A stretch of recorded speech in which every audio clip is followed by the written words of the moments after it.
El Señor esté con ustedes. Y con tu espíritu. Lectura del Santo Evangelio según San Lucas. Gloria a ti, Señor. En aquel tiempo, Jesús cogió a Pedro, a Juan y a Santiago y subió a lo alto de la montaña para orar. Y mientras oraba, el aspecto de su rostro cambió. Sus vestidos brillaban de blancos. De repente dos hombres conversaban con él. Eran Moisés y Elías, que apareciendo con gloria hablaban de su muerte que iba a consumar en Jerusalén. Pedro y sus compañeros se caían de sueño y espabilándose vieron su gloria y a los dos hombres que estaban con él. Mientras estos se alejaban, dijo Pedro a Jesús: Maestro, qué bien se está aquí. Haremos 3 tiendas, una para ti, otra para Moisés y otra para Elías. No sabía lo que decía. Todavía estaba hablando cuando llegó una nube que los cubrió. Se asustaron al entrar en la nube. Una voz desde la nube decía: Este es mi Hijo, el escogido, escuchadle. Cuando sonó la voz, se encontró Jesús solo. Ellos guardaron silencio y por el momento no contaron a nadie nada de lo que habían visto. Palabra del Señor. Gloria a ti, Señor Jesús. Mis queridos hermanos, estamos nosotros celebrando este segundo domingo de la Cuaresma, en este camino de preparación que estamos llevando, iluminados por la palabra de Dios para poder asumir todo lo que implica este misterio pascual que celebraremos nosotros dentro de poco. Es un momento de gracia y de bendición. Es un momento que tiene estos, digámoslo así, matices que la vida nos va presentando y donde nosotros tenemos que saber actuar a la altura. Y actuar a la altura para un creyente es, sin lugar a dudas, actuar en el Espíritu del Señor, actuar conforme a esa transfiguración que el Señor espera que nosotros también estemos manejando. Porque mientras que nosotros estemos actuando, más bien movidos por el mundo, ahí no hay transfiguración, ahí hay desfiguración. Que es lo que nosotros muchas veces estamos permitiendo que continuamente el mundo nos esté obligando a manejar, porque cuando llegan estos momentos de prueba, nosotros mostramos que tenemos más la fe y la confianza puesta en seres humanos que en Dios mismo. Por eso cuando se habló, en un momento dado, que el Papa había renunciado, a ese momento se condujo la vida de muchos creyentes dentro de un espíritu que mostraba más bien esa desfiguración que permite fácilmente que el mundo le esté imprimiendo. Porque su actitud no fue de fe, de confianza. Su actitud no fue de discernimiento para decirse, estamos hablando de un ser humano que tiene 85 y más años. Un ser humano que sabe muy bien y entiende que en cualquier momento puede comenzar a sufrir, que ese es el deterioro normal del ser humano, de cualquier tipo de situación que le llegue a afectar su lucidez. En una actitud muy humilde dice: me hago a un lado ahora que tengo mis 5 sentidos claros. Porque esta iglesia, con esta cantidad de situaciones que vive, en medio de un mundo tan convulsionado, necesita que aquel que esté como cabeza de ella la conduzca para que esa iglesia continuamente se esté transformando, transfigurando. Y por eso yo me hago a un lado. Y esto lejos, en algunos casos, de mirarse con ojos de fe, se miró con los ojos del mundo y nos unimos a la cantidad de comentarios que van apareciendo en los medios que tienen como misión llegar a vender, y que por eso, para poder vender, muchas veces comienzan a hablar despotricadamente en medio de una situación donde, lejos de llegar a crear unidad, lo que quieren crear es dispersión. Y nosotros permitimos esa dispersión. nos falta fe y confianza en el Señor. Nos falta entender que si esto se tiene que dar en determinado momento, así como se da en cualquier situación, así como un padre de familia es capaz de decirlo en relación con su familia, antes de que los años me cojan y después yo no sepa qué estoy haciendo, de una vez hagamos esto, así como lo puede hacer una empresa, así como lo puede hacer, ¿por qué no lo puede hacer un ser humano que ha tenido precisamente como esta tarea de llevar sobre sus hombros esta responsabilidad? Miremos todo esto como el Señor quiere que lo veamos, con ojos de fe, con ojos de fe. Y por eso asumamos en este instante una posición bien clara, la posición de aquellos que tienen que unirse en oración para que el Señor permita que el Espíritu Santo ilumine a quienes corresponda para poder elegir al que nos vaya a nosotros a seguir motivando para que día a día, momento a momento, no permitamos que este mundo nos lleve a trastocar los valores y principios, sino que nosotros sepamos funcionar de acuerdo con los criterios que deben ser para el bautizado, lo más importantes y que emanan de la palabra de Dios. Por eso, mis queridos hermanos, nosotros tenemos que mirar todo esto, permitiendo que esto ilumine nuestra vida. Y por eso cuando nosotros mismos decimos, hay veces quisiéramos armar cada uno como una burbuja, donde a mí no me afecte la actitud del vecino, no me afecte absolutamente nada de la violencia, nada de la pobreza. Mejor dicho, yo quisiera armar un fortín en mi propia casa y no salir de ahí para que no me afecte nada. No, recordemos que nosotros somos y estamos llamados para hacer levadura dentro de la masa, para hacer luz, para mostrar que nosotros estamos precisamente en la tónica de aquel Jesús que se transfigura y que quiere que sus discípulos se transfiguren. No que permita que el mundo los deforme, como si estamos en determinado momento permitiéndolo. Por eso miremos un poquito en relación con la palabra de Dios en este día. Y entendamos qué contraste entre el domingo pasado y hoy. Porque si el domingo pasado veíamos a Jesús en el desierto que ayuna y es tentado, hoy le vemos arriba en el monte con el vestido blanco y el rostro resplandeciente. Y así es también nuestra vida. Lo estamos corroborando, porque hay momentos de todo, épocas distintas, pero nosotros tenemos la suerte de vivir la vida acompañados, porque Jesús se ha mostrado hombre como nosotros y ha conocido las múltiples situaciones de nuestra vida. Yo estaré con ustedes hasta el final, lo ha dicho.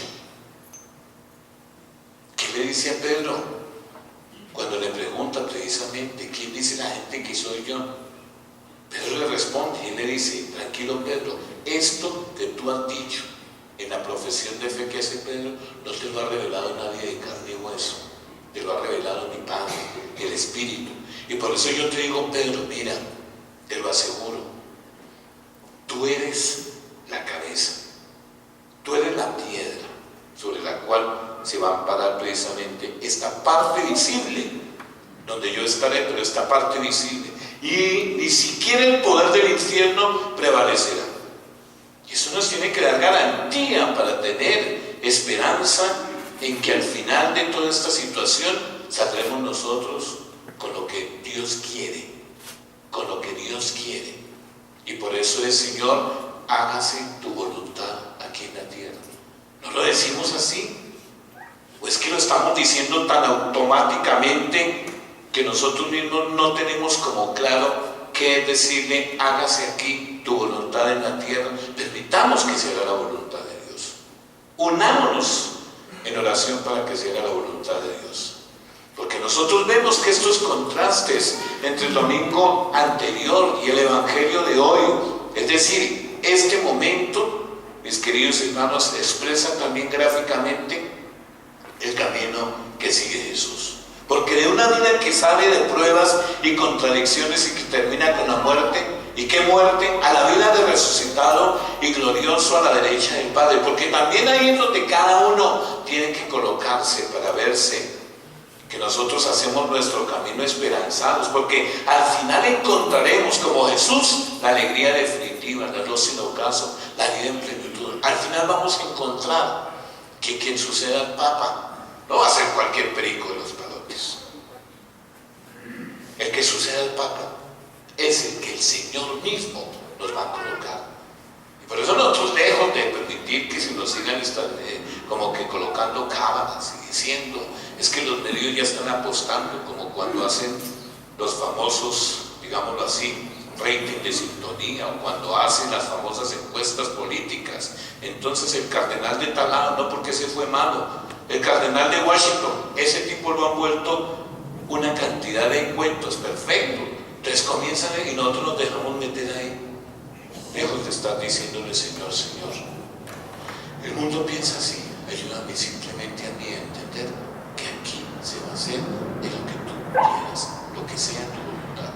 Es que si no fuera así, esto es de 2000 y más años.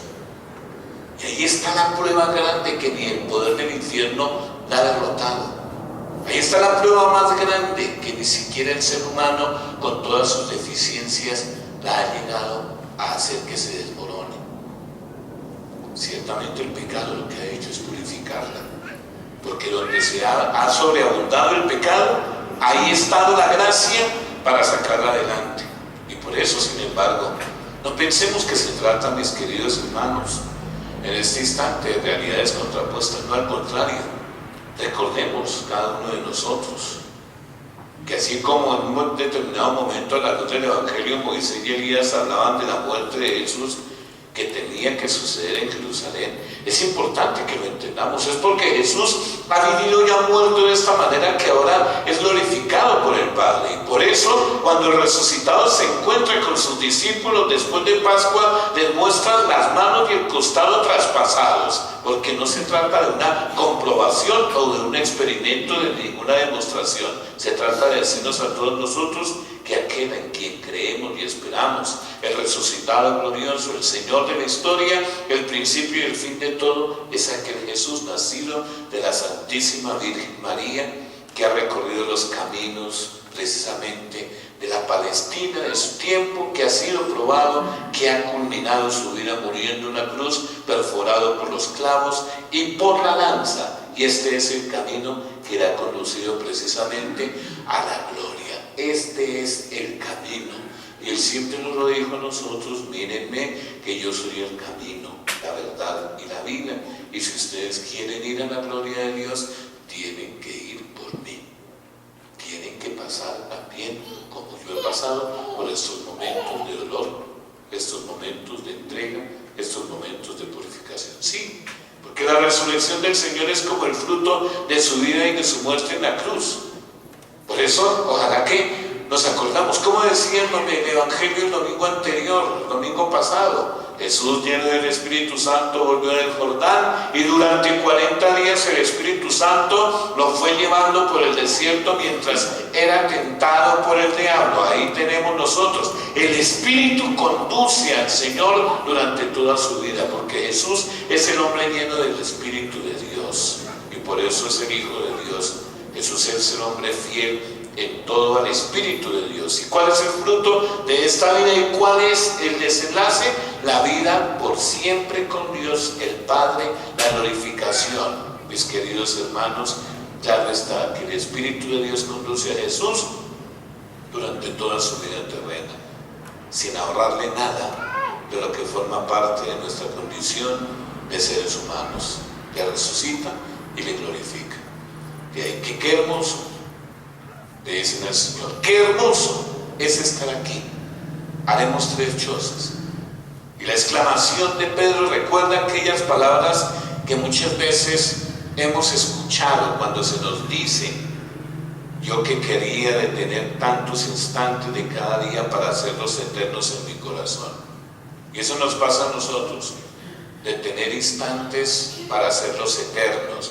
Pero todos sabemos por experiencia que no es posible detener el tiempo en aquel punto preciso que nos guste y convertirlo en plenitud. No es posible, pero sí podemos hacer eternos momentos de gozo y de felicidad, pero solo dentro del corazón de cada uno de nosotros. La satisfacción del deber cumplido, el saber que tenemos una conciencia de ser personas que viven su bautismo en plenitud, de ser personas que viven alimentando esa parte espiritual de la palabra de la Eucaristía, de ser personas que no se dejan llevar por el mundo, de ser personas que se están comprometiendo precisamente en entender que si la vida seguirá su curso y después de unos días vendrán otros. El Evangelio dice que así como Pedro no sabía lo que decía, su gran felicidad le hacía soñar despierto. Sin embargo, él tiene que bajar de ese momento de sueño para tocar la realidad y saber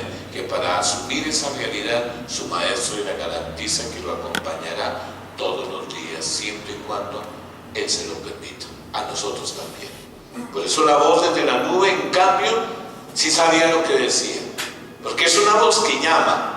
Este es mi Hijo, el escogido, escuchadle. Esa es la voz que nos pide a nosotros hoy ante toda esta serie de situaciones que se nos están presentando en la vida de cada uno, en la vida de nuestros hogares, en la vida de nuestra iglesia. Porque podríamos decir que todo el relato de la transfiguración viene a ser como un gran decorado para que oigamos y hagamos caso de estas palabras, mis queridos hermanos. Y por eso, cuando sonó la voz, se encontró Jesús solo.